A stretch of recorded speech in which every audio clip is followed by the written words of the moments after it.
ఇంగ్లాండ్తో జరిగిన చివరి టెస్టులో అద్భుతమైన ప్రదర్శనతో ఇంగ్లాండ్ను చిత్తు చేసిన మహమ్మద్ సిరాజ్పై ఎంఐఎం ఎంపీ అసదుద్దీన్ ఓవైసీ ప్రశంసలు కురిపించారు. ట్విట్టర్ వేదికగా సిరాజ్ను హైదరాబాద్ స్టైల్లో పొగడ్తలతో ముంచెత్తాడు. సిరాజ్ ఎప్పుడు విజేతే, మన హైదరాబాదీలో మాట్లాడితే పూరా కోల్ దియే పాషా అంటూ అభినందించాడు. మరోవైపు ప్రముఖ దర్శకుడు ఎస్ఎస్ రాజమౌళి కూడా హర్షం వ్యక్తం చేశారు.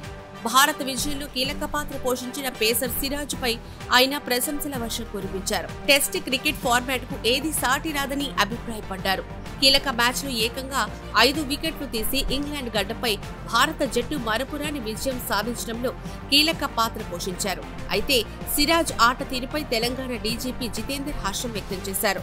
ఈ మేరకు ఎక్స్ వేదికగా పోస్ట్ పెట్టారు. డీఎస్పీ సిరాజ్ అద్భుతంగా పోరాడారు.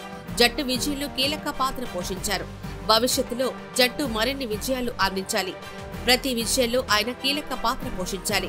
ఇవాళ మ్యాచ్ చాలా ఇంట్రెస్టింగ్ గా అనిపించింది. 5 వికెట్లు తీసి జట్టును గెలిపించిన సిరాజ్ కు అభినందనలు అంటూ డీజీపీ సోషల్ మీడియా వేదికగా పోస్ట్ చేశారు. ఓవెల్ వేదికగా జరిగిన 5వ టెస్టులో 6 పరుగుల తేడాతో ప్రత్యర్థి జట్టు ఇంగ్లాండ్ భారత్ మట్టి కనిపించింది. ఈ మ్యాచ్ విజయంతో సిరీస్ 2-2 సమమైంది. మహమ్మద్ సిరాజ్ ఈ సిరీస్ లో మొత్తం 23 వికెట్లు తీసి మెరుపులు మెరిపించాడు. చివరి మ్యాచ్ లో అతడు తీసిన 5 వికెట్స్ హాల్తో player of the match award గెలుచుకున్నాడు.